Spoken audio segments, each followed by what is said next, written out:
Peace and joy to you, my friends. Welcome back to Scripture Devotional.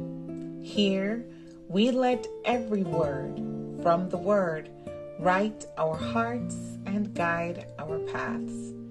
This is the day the Lord has made. Let us rejoice and be glad in it. This is your Scripture Devotional for August 21. And today, we step into the book of Joel, a short but fiery prophecy that moves from devastation to restoration, from warning to hope. We'll be looking at Joel chapters 1 and 2 with the title, The God Who Restores What Was Lost. Joel speaks into a national crisis.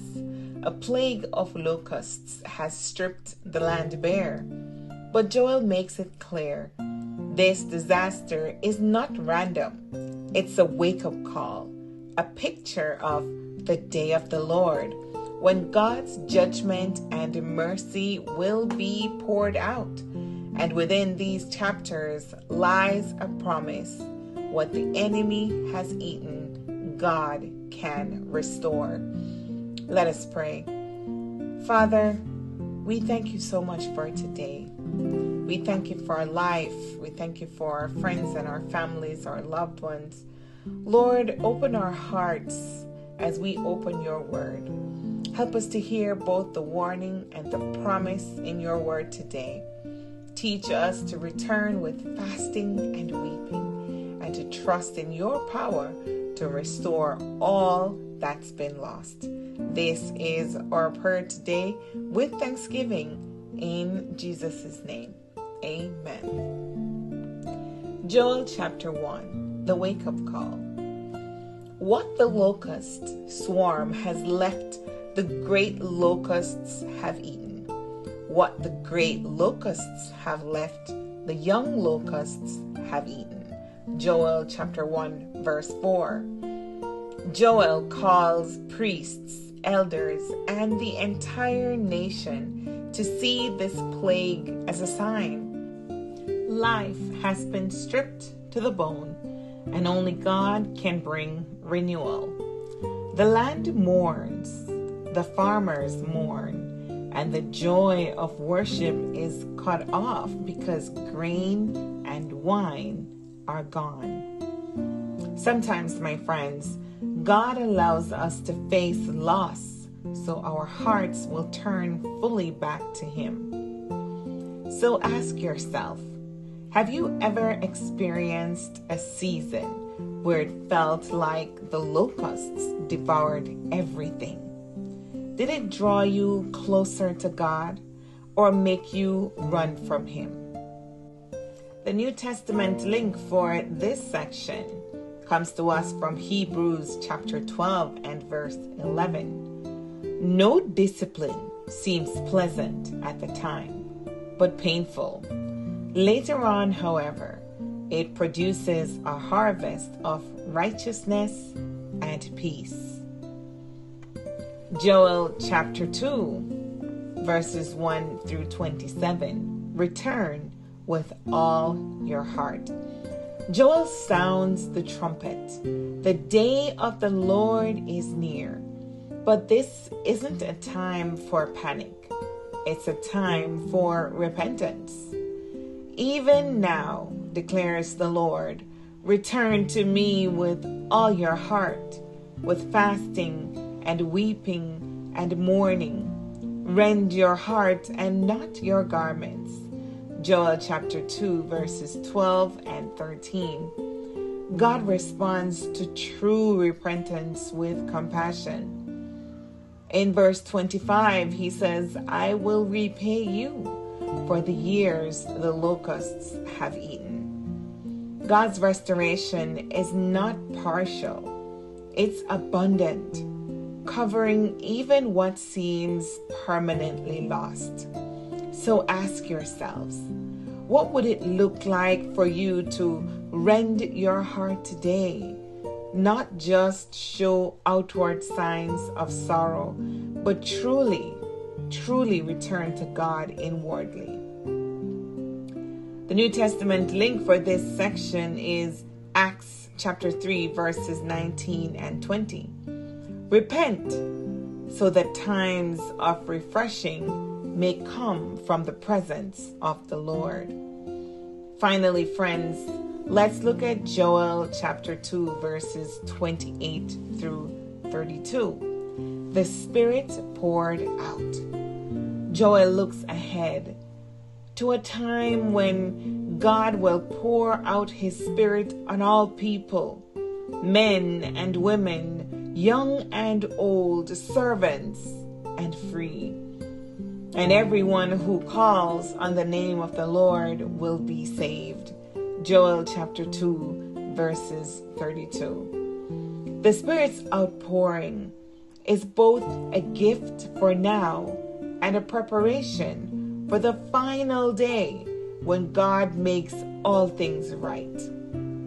So, my friends, are you living in a way that reflects the reality that the day of the Lord is coming? Or final New Testament link, Peter quotes Joel at Pentecost. He says, "In the last days, God says, I will pour out my Spirit on all people." Acts chapter 2, verses 16 through 21. And now, friends, let's just take a moment together and consider if Joel's message reminded you that repentance brings restoration. Hit that like button. Share this devotional with someone who needs to know that God can redeem what's been lost. And comment below which verse from Joel chapters 1 and 2 spoke to you most, or what restoration are you trusting God for today? Let's stand together in the hope of His promises. Today's scripture nugget, Joel chapter 1, verse 4. What the locust swarm has left, the great locusts have eaten. Loss is not the end when God is your Redeemer. The same God who sends the wake-up call is the God who restores the years the locusts have eaten. He that has an ear, let him hear what the Spirit says unto the churches. Revelation 2 and verse 7. My friends, don't you agree? It is time to break the chains of bondage in our lives. If you've lost years to sin or distraction, if you've let bitterness harden your heart, if you've believed your best days are behind you, break the chains of regret and hopelessness. The God of Joel promises restoration, and He keeps His word. He kept it for Joel. He will keep it for you. If you believe it, say this prayer with me. Lord, I return to you with all my heart. Restore what's been lost. Redeem what's been broken. And fill me with your Spirit so I may walk in your ways until you return. This is my prayer, mighty God, with thanksgiving. In Yeshua's name, amen. Finally, friends, the day of the Lord is both a warning and a promise. Don't waste the wake-up call. Rend your heart, not just your garments. Live in the Spirit and trust God to restore the years the locusts have eaten. When the trumpet sounds, may He find you ready. You know, right, that God is all-powerful. The God who commands the locusts also commands the harvest. What He allows to be taken, He can restore beyond measure. Lord, thank you for the mercy that meets me when I return, and the Spirit that fills me when I surrender. keep me watchful for the day of the Lord and faithful until you come. This is my prayer with thanksgiving in Jesus' name. Amen. Friends, be encouraged and take this word just a little bit further. Read Joel 1 and 2 for yourself and ask, what might God be using to get my attention right now? What years am I asking Him to restore?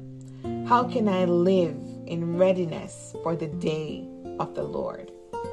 Join us tomorrow for Joel chapter 3, when God renders judgment and restores justice. Until then, be scriptured, my friends, and be blessed.